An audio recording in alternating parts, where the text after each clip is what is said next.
started with child stars. From the scandalous to the successful, everyone is fascinated with the kids who grew up in the public eye. Take Drew Barrymore. She burst onto the scene as the little kid in E.T. And the movie made her a huge star. 20 years later, Drew is still going strong. She's acting and producing, a total Hollywood A-lister. Drew has no remorse about spending her childhood on movie sets. I really enjoyed it. I really wanted to be there. This is what I knew when I was born I was supposed to be doing, that I wanted to be doing. But let's face it, other child stars don't turn out quite so well.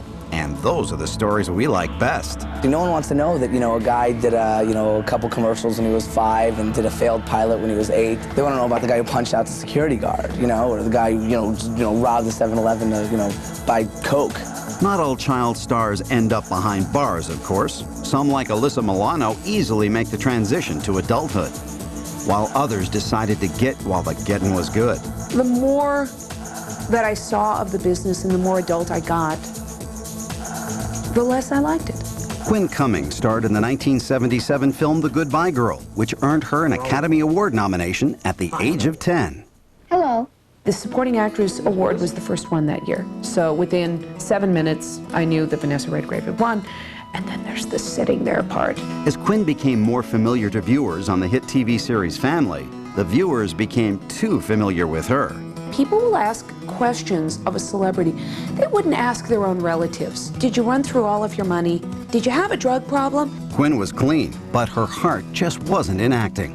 I found a job that is my great passion in life. It is being my daughter's mother. Yeah. This led Quinn to invent the hip hugger. Let the world see I'm working and I'm fine. Because frequently when you think former child actor, the next phrase you think of is under indictment.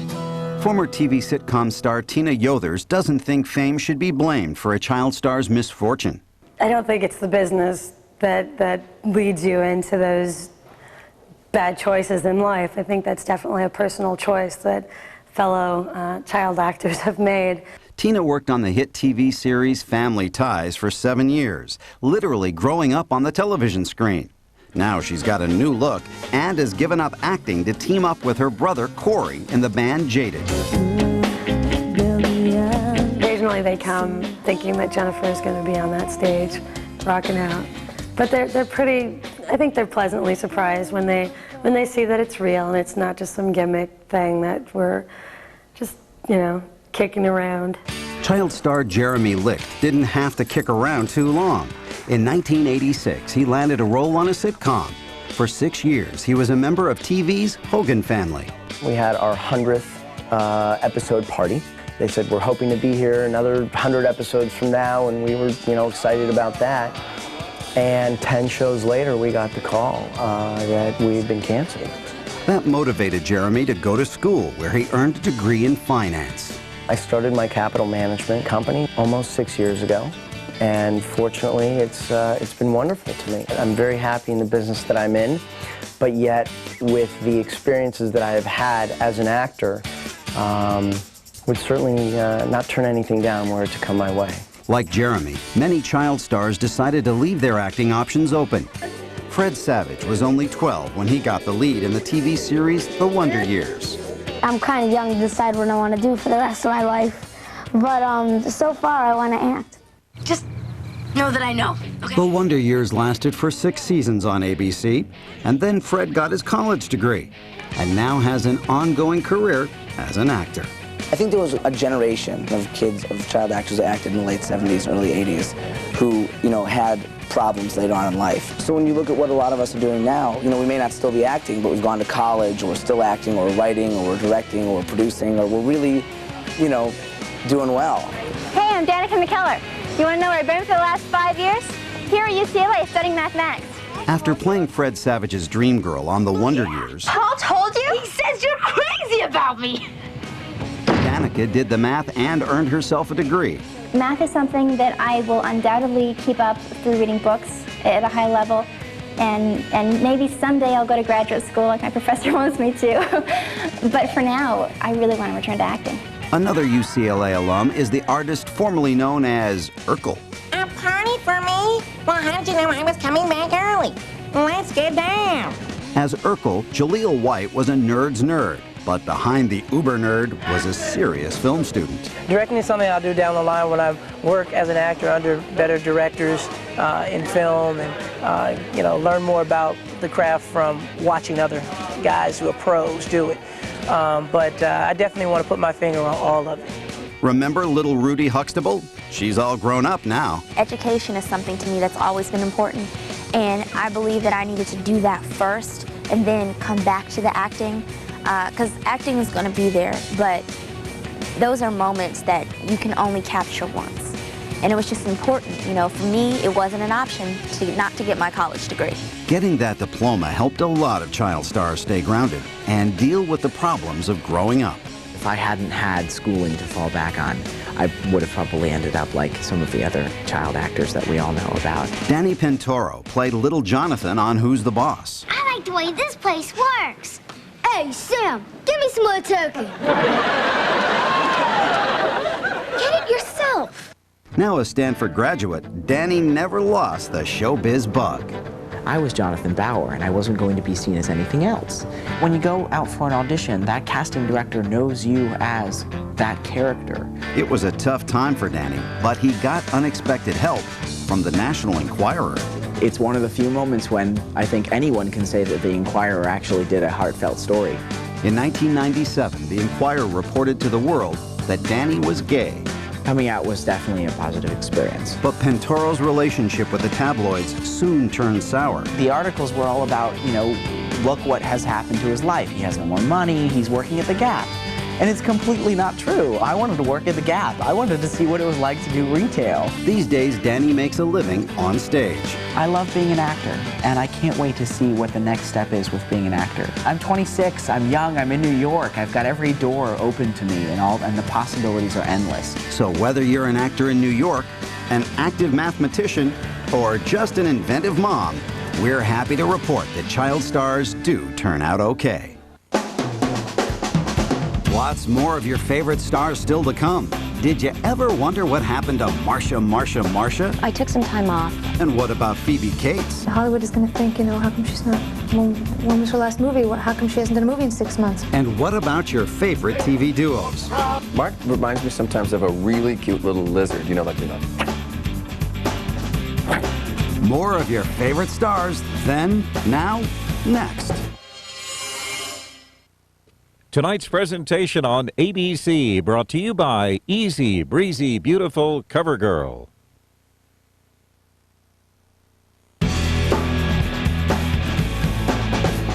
Welcome back to Favorite Stars Then and Now. Let's talk about one of our favorite topics, America's Sweethearts. They were beautiful, charming, the girl next door. We love them, and we don't ever want them to grow up. Hey, you guys. Oh, my nose! It's been wonderful, and yet it's been hard at the same time. I will always be remembered, for that character. But that's a really wonderful thing, too. The Brady Bunch has been in reruns forever, and Maureen McCormick will always be our Marsha. We had no idea, that it would still be so huge. Maureen has a new role now. I got married, and I've got a little girl, Natalie, and I just decided that I really wanted to, focus and put my time and energy into that. Yes, even sweethearts have to grow up sometime. Phoebe Cates wowed us in Fast Times at Ridgemont High, but turned away from acting to try a new role, wife. And all Hollywood turned out to see her marry actor Kevin Kline. I was at Kevin and Phoebe's wedding when I was 15. Phoebe hasn't acted in years, but when her Fast Times co-star Jennifer Jason Leigh produced the anniversary party, she made Phoebe an offer she couldn't refuse. We had no choice. Jenny's my best friend of 20 years, and what she says goes. How about this for a string of credits? Square Pegs, Lost Boys, Less Than Zero. Jamie Gertz had it all in the 80s, but even then she knew Hollywood success could be fleeting. I have a fear that it will be taken away at any time. 12 years later, Jamie is still hanging in there, appearing on a variety of TV shows. What's next on her agenda? Just auditioning and I have a family, 3 kids, so I'm kind of busy all the time. So who knows? Who knows where I'll show up? We do. Jamie just starred in the Gilda Radner story on ABC. America's sweethearts have learned that a strong first impression can be a blessing or a curse. Take pop singer Tiffany.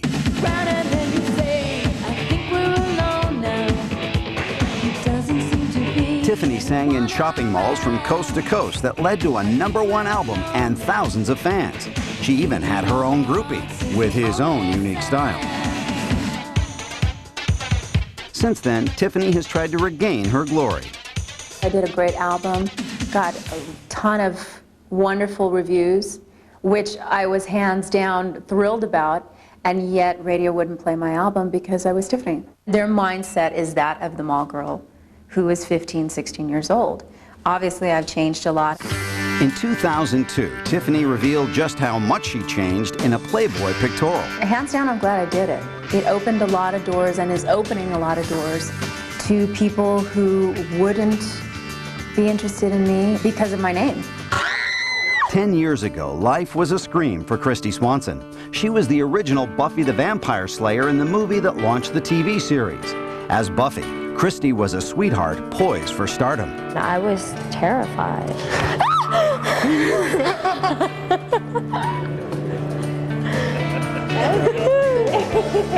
That's David Arquette. That's right. Kristy's co-star was David Arquette. We all know what happened to him. He married Courtney Cox, and they became one of Hollywood's hottest couples. As for Kristy, she doesn't fight vampires anymore. Instead, Kristy fends off overeager photographers. Even though she's made more than 25 films, her Buffy notoriety lives on. I mean, I just did the one film, Buffy the Vampire Slayer, and then all of a sudden, you know, everybody wants to hear I can do some fight scenes, so they really want me to do that, I guess. No question, Molly Ringwald was the ultimate girl next door. Oh my, if you're lying, I'll beat the crap out of you. I'm not lying. Oh my God, what should I do? How about move to France? That's what Molly did after a string of sweetheart roles. Most of the big decisions in my life happened very fast and very spontaneously. I went there to work on something and was supposed to be there for a month and a half, and I just decided to stay. Ho, ho, ho. Molly showed off more than her flair for French in films such as L'Enfant des Saluts. Non, j'ai pas peur, je le méprise, c'est tout. Vous savez, je vais lui faire autant de mal qu'il m'en a fait. When Molly's not parlez-vouing en français, she's performing on the Broadway stage. It's one of the wonderful things about theater that I've always loved is there's a great sense of community. You know that everyone's doing it because they really love it. It's certainly not for the money or for the perks, you know, it's really just because we believe in what we're doing. By the way, Molly's 16 Candles co-star Anthony Michael Hall is living large these days. He's producing and starring in a TV adaptation of the Stephen King novel, The Dead Zone. Not bad for a former nerd. So, what's a sweetheart without a heartthrob? I always look back and go, oh, I wish I wasn't nuts back then. When we come back, a look at the men who made us scream. Just evolve a little bit. And you won't believe what's up with Kathleen Turner. Yeah, she gets naked. Revealing moments with more of your favorite stars just ahead.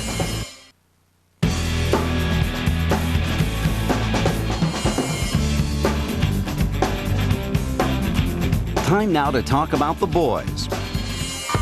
You know, that great American invention, the heartthrob. The qualifications are simple. Be an attractive male willing to be idolized by millions of American teen girls. No experience necessary. A poofy hair a must.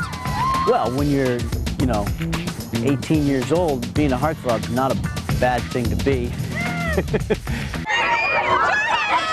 It's even better to be a pop star. That's what happened to Jordan Knight. Thousands of fans screamed his name every night when he was a member of the New Kids on the Block. They were the in-sync of their day. But when these new kids became old kids, Jordan decided to go it alone. When I signed my solo deal, I was really nervous about carrying the whole show by myself. My anxiety definitely kicked in there. That's when I had to start singing in piano bars to get over it and all that stuff. From sold-out stadiums to piano bars. Not what you'd call upward momentum, but Jordan's doing it for a reason. I've grown up. I'm not making a conscious effort to try to say, I'm older now, I'm more serious, I've grown up. I'm just me now. I guess I've just, you know, evolved a little bit. Jordan's not the only one who has evolved. Robbie Benson was named one of the most promising new actors of 1976. As far as you can go, well, how's the big old Olympics? I remember the first about 7 or 8 years of my career when I was the flavor of the month for the time being. Robbie grew out of his heartthrob role and became a successful writer, producer, director. Known for playing shy, quiet characters, Benson scored his biggest acting triumph with a totally different character, that of the Beast in Disney's Beauty and the Beast. It's good being the Beast because, you know, you can always call on it. You know, I can tell my kids to clean up your room. But the best one is someone was bullying my little girl on the playground once. And I just went up to him and I went, "Don't ever do that again." And man, he didn't. When not scaring small children, Benson has been writing a musical called Open Heart, which he hopes to bring to Broadway. And remember this frizzy-haired castaway? It's Christopher Atkins, frolicking in the surf with Brooke Shields in the 1980 smash, The Blue Lagoon. Well, The Blue Lagoon changed my life. I would say it was probably one of the greatest experiences that I've ever had next to having children. Christopher enjoyed the perks that came with being a heartthrob. And even Chris admits he may have enjoyed them a bit too much because it cost him one of the biggest film roles of the 80s. I had Footloose. That was the only regret I had. I had Footloose, but the 80s had me more than Footloose did. And I was a little caught up with that at the time. And I lost Footloose over it. So I always look back and oh, I wish I wasn't nuts back then. You know, the hardest part of the highs and the lows, you know, having the brass ring, you know, like with the Blue Lagoon, and then, you know, I took a couple of years off in being a father. That was more important to me than anything else, and being a dad and being involved in my kid's life. But Christopher never completely turned his back on Hollywood. I love the movie business. That's what I do. And, you know, my daughter, she shot 3 pictures, one of them that I wrote, so that was kind of exciting. I've had a couple of pictures produced now, you know, that I've written. And I'm working on now trying to direct one. Sure, every actor wants to direct, but Chris may be the first one who also wants to fish. You see, he's patented his own fishing lure. I mean, the thing is just unbelievable, and all I want to do is just get it out there, you know, have other people fish it. One of these days, you're going to see it. It's called the Strike Jacket EFL. A big old bass sees that, he just goes, "Oh my God, that's mine!" Another teenage heartthrob was Willie Ames from the hit TV series 8 is Enough. I didn't understand how big the show was until well after we were done with the show. I would walk into a store and some little old lady would come running up crying, "Tommy, Tommy, Tommy, you know, be a good boy." Beer? Well, a couple of the guys and I got together and now you feel like a man? I feel awful. If only Tommy had taken that old lady's advice. The turning point for me was when I had gotten myself to a 3-gram-a-day cocaine habit, and I looked in the mirror and I weighed 97 pounds. I'm at 186 today. Willie cleaned up his act, and he took it out of town. He now runs a television production company in Kansas. The series that we do is the Bible Man series is very tongue-in-cheek. No one You've got it. This heartthrob is now a superhero. I'm Bible Man. I very much take my faith seriously. I don't take myself seriously. How can you? You know, 40 years old, I'm running around in spandex. I'm gonna regret this. Don't worry, Willie. We still love you, spandex and all, just as we continue to love all of these teenage heartthrobs. When we return, your favorite stars were in films that captured our times and our hearts. Taking on my father? Wait, I got no beef with him. It takes about 10 minutes, and Footloose is on the turntable, which is always good for me because I like to dance the song, have everybody stand around. And we'll check in with stories about your favorite TV duos. I have no shameful anecdotes in my past, thank you very much. At least none that I remember. We'll see, Tom, when your favorite stars then and now returns. Let's get back to your favorite stars then and now with a look at some musical casts who rocked us in the 80s. They were hot. They were cool. They were the casts of the musical hits Footloose and Fame. Let's dance! Everybody cut, everybody cut.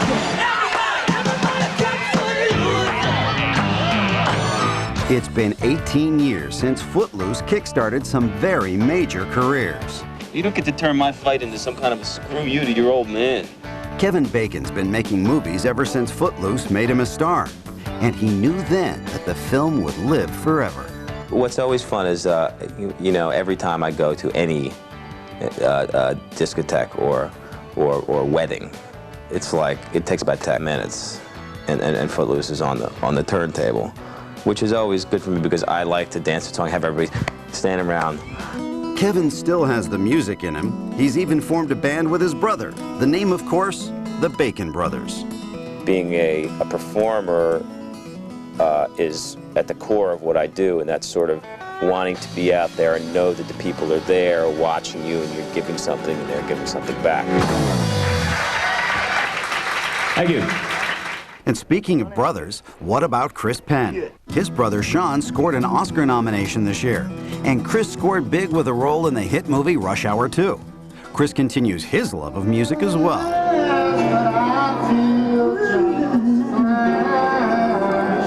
I like singing.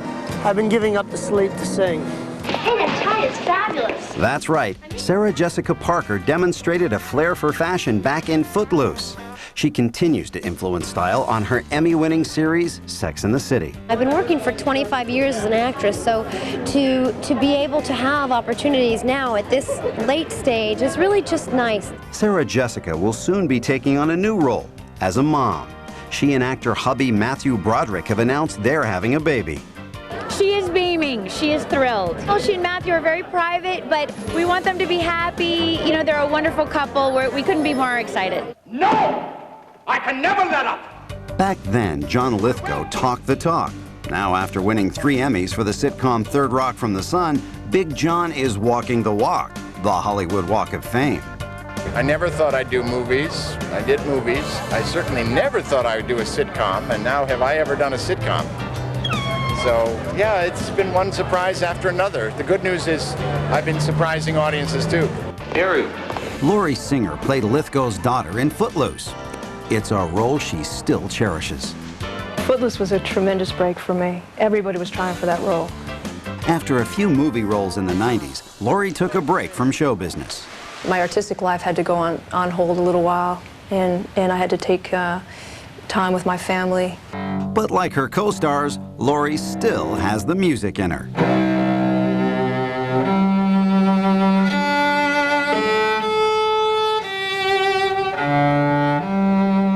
So as you can see, the gang from Footloose is pretty footloose and fancy-free. But there was another monster musical in the 80s. Remember Irene Cara? She was the rising young star of Fame. Rising star to guide me far and shine me home. We knew that it would be special. We were making a special statement about the performing arts and about people's dreams and, you know, people's aspirations. Today, Cara hopes to rekindle the Fame flame with her new band, Irene Cara, featuring Caramel. No one could ever love you more. I'm the one who's organizing it. I'm their leader, so to speak, but I let them, you know, I let them shine. So hopefully it'll be a nice little package for my fans who haven't heard or seen from me in a while. What kind of music notes are those? Laser Beams. It's a requiem for Buck Rogers. Oh, great. You ever thought of doing some real music? After Fame, Lee Carreri thought a lot about making real music. In fact, Lee produced songs for Natalie Cole and scored TV shows like Chicago Hope. It wasn't until recently that Lee realized his ultimate dream. I always wanted to do a CD of songs and music where basically it was something that if I heard it, I would buy it.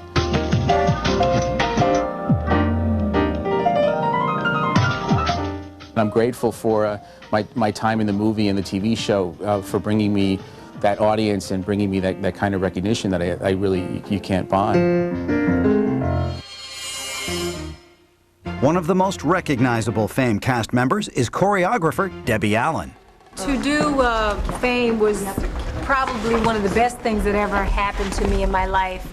Debbie's made a lot of good things happen since her Fame success. She choreographed 7 Academy Award shows, directed The Fresh Prince of Bel-Air, and produced the movie Amistad. Now Debbie's making things happen for others by getting involved with children's causes. This is what we have to do. It's something that I owe it to these children. Debbie's co-star Jean Anthony Ray hasn't had it as good. The young Fame dancer spent years battling personal demons. Jean now lives in Naples, Italy, where he headlines as an exotic dancer, using his Fame name, Leroy Johnson. Fame has been adopted, rejuvenated. Do you understand? Jean Anthony enjoys being recognized by his Italian fans. Ciao, Gioia. Say hello. I penso sì. Come on. Ciao, Gioia. Grazie. Thank you. Ciao, ciao. Ciao. Well, the Fame cast still makes music, but they walk a slightly different path than the cast of Footloose. When we come back, why 2 stars are better than 1. Hi, how was your day? Working on Kate and Allie was like being in bedroom slippers and chenille. And do you remember these guys? Bronson, where are you? Where are you? What are you doing? Your favorite TV duos reveal all. And so do some of your favorite movie stars. I was an excellent welder. It's all ahead when your favorite stars then and now returns. Throughout the history of TV, many of our favorite shows have centered around dynamic duos. Am I looking up Larry Appleton? Larry Appleton, that's me. Perfect Strangers starred one of TV's most popular duos, Mark Lynn Baker and Bronson Pinchot. There was real chemistry, genuine chemistry. We had a great time working together. But we would read each other's minds. I'm not being spooky or anything. I would know what he was thinking from the look on his face, and then we would stop and go back and do it. The exposure that you get from being on a show like that just creates lots of opportunity, and that's been great. After 7 years, the two weren't strangers anymore, so the show was canceled, and the duo went their separate ways. Since that show, I've been able to work in New York, do a few shows on Broadway. I have a theater company, New York Stage and Film, for the last 18 years. The biggest news in my life is I have a baby. That's right. Mark is the proud papa of a beautiful baby girl, while Bronson Pinchot has kept himself busy with movies and regular appearances in theater. I've done stage, I've done movies, I've done serious movies, I've done comic movies, I've done serious plays, I've done Shakespeare, I've done everything. And what's next for these perfect strangers? I think acting. I think the more I sort of venture away from acting, the more I want to come back to it. It's funny, it works better when you don't have any goals. I just want to be at my best in stuff, and that's it. This is my sister, Hildegard. The series Bosom Buddies featured the comedy duo of Tom Hanks and Peter Scolari. They played New York admin who dressed in drag to save rent money. The show lasted 2 seasons. Some people would take it personally, to have a series canceled, but I like to think I'm bigger than that. You can dry your tears, Peter. The busy actress starred in 2 series since and been nominated for 4 Emmys. And Buddy Tom has done all right, too. I know how special it is to win an Academy Award. You know why? Because I did it last year. He's a wonderful actor. How can you say this about a friend you've had for 20 years, that he's one of your favorite actors? It sounds pretty kissy-uppy to me, but it's true. 63, stay quiet. Mark. Although they've hung up their pantyhose for good, Peter and Tom have remained bosom buddies, and Tom directed Peter in a 1998 miniseries. Action. This project, From Earth to the Moon, is such a joy for me because he's asked me to play a really important part here. I play Captain Pete Conrad, I think just because he missed me. These guys weren't the only ones splitting the rent on TV. Jane Curtin and Susan St. James hit big as 2 divorcees in Kate and Allie. Hi, how was your day? Working on Kate and Allie was like being in bedroom slippers and chenille. It was a pretty terrific situation, but shows eventually run out of steam. And Kate and Allie ran out of steam. But it was full steam ahead for Jane, this time paired with John Lithgow on Third Rock from the Sun. Women of Rutherford, beware. Good idea. I'm calling the emergency broadcast system. Duck and cover! I have no idea what I want to do next, or if I want to do anything next, or what the possibilities could be. I don't know. I could get a goat. It was show business that got Susan St. James' goat. After Kate and Allie, she quit acting to raise her 5 kids. But like a phoenix, Susan recently resurfaced on The Drew Carey Show with her niece, actress Krista Miller. My 5-year-old was watching Sesame Street when he goes, "What are you doing on there, Mom? Why'd they have you on there? You know, I used to be famous all over the world." These days, Susan hangs out with other notable bigwigs and focuses on charitable causes. In the 70s, a duo called Starsky and Hutch blew into town and blew away fans with their new breed of cop. DA says 10 sharp, right to the second, baby. Precision. Starsky, I hate that watch. Paul Michael Glaser became an immediate star as Starsky. Yeah, we were all so young back then. I was just scrambling. David Soul played Starsky's partner, Hutch, but he was soon frustrated playing the straight-laced half of the team. Hutch was this boring, kind of white bread, you know, morning after kind of taste in your mouth. And Starsky had all this zip and did the funny lines and da-da-da-da-da, you know. I thought, no, I want to play Starsky. No dice, David. But today, he has no regrets about his part in TV's most famous cop duo. But I think that what really made it special, Starsky and Hutch special, was that relationship. It continues today. Paul is, I would count my best friend. Glaser has his own opinion of why Starsky and Hutch worked. I basically asked them to write David 80% of the time and me 20% of the time. So that I'd have less to do. But Glaser wasn't goofing off. He went on to direct TV and movies. At the end of the day, I have to, in all honesty, say that I'm a very lucky man. David Soul followed his own path. When Starsky and Hutch ended, I sort of looked at myself in this wonderful home that I built on top of a mountain. And I said, now what am I going to do? David came down from the mountain and headed to Europe to act. It's really funny because there's so many actors over here saying, what? What did you do? What? You leaving? Really, come over here. We won't want to go over there. Some stars try and distance themselves from the roles that once define them, but not David. I carry it as a very warm, fond memory of a very exciting time, because we were a couple of lunatics and we did good work, taking crap scripts and turning them into something that was almost palatable. It was more than palatable, David. In fact, all of these TV duos made a big impression with fans and continue to do so. They were the biggest female stars in Hollywood. I saw you here the other night. You had a beard, right? And they're off on their second acts. Oh, here we go. They'll share their stories when we come back. I didn't even get through the credits. I left the theater and I was crying in the bathroom. Jennifer Beals, Kathleen Turner, Demi Moore, and more as Stars Then and Now continues. You remember this image, don't you? It's the watery dance sequence from the hit film Flashdance. It made Jennifer Beals a star. But for many actresses, their early days are tough to top. However, we've got some very recognizable women who are in the middle of big second acts. Demi Moore started her career on daytime soaps before hitting it big in movies. Demi was living the Hollywood dream, happily married to movie star Bruce Willis and working with acting's elite, including Jack Nicholson and Tom Cruise. She even shaved her head for her role in G.I. Jane. Hey, it worked for Michael Jordan.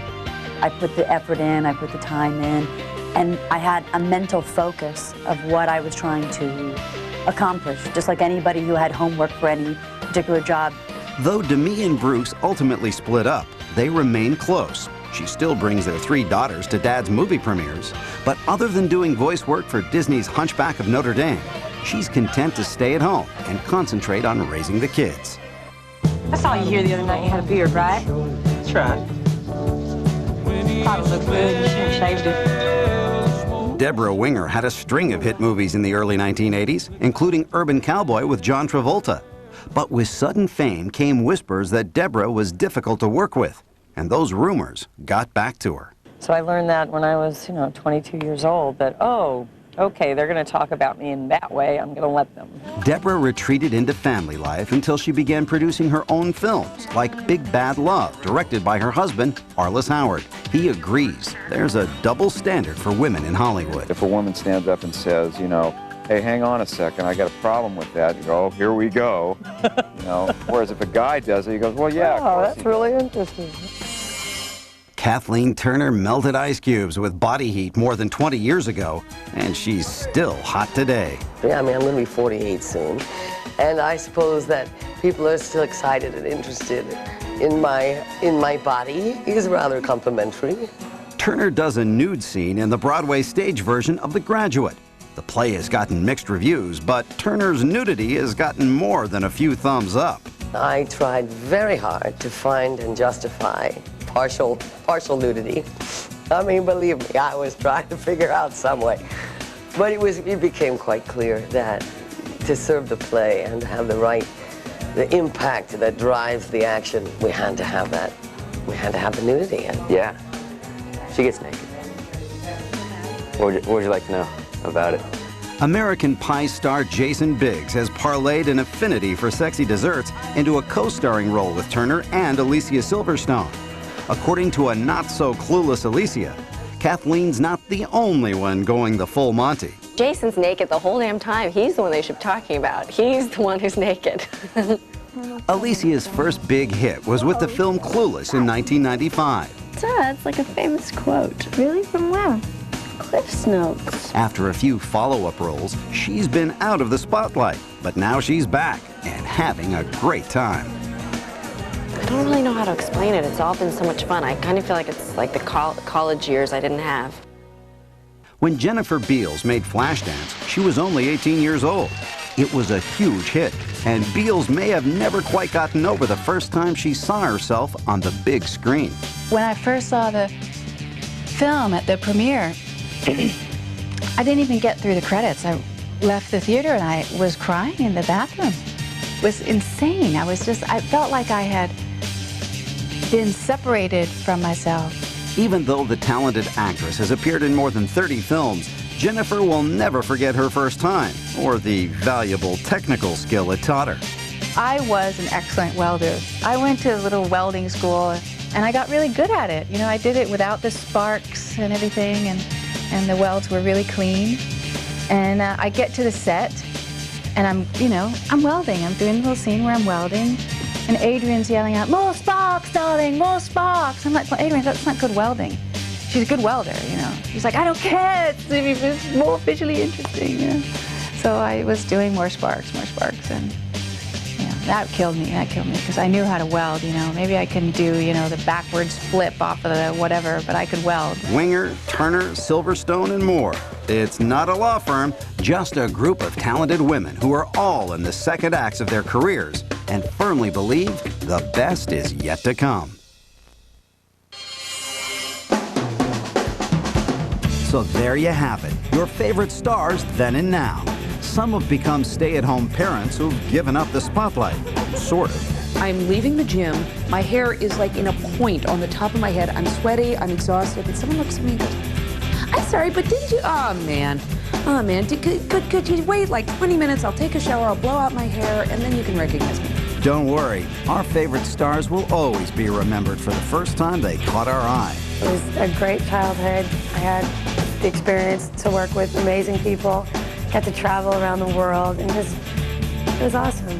10 years ago, you walk on the street and people knew who you were like that. Now you walk on the street and people say, is that somebody I went to school with? No, that's Owen. But they're all happy where they ended up, and there's no looking back. Any actor who's a husband and a good husband, good father will tell you that, that doing this kind of stuff is a great way to make a living. It's fun. Yeah, I have no shameful anecdotes in my past, thank you very much. There's nothing I remember. Well, there are always some.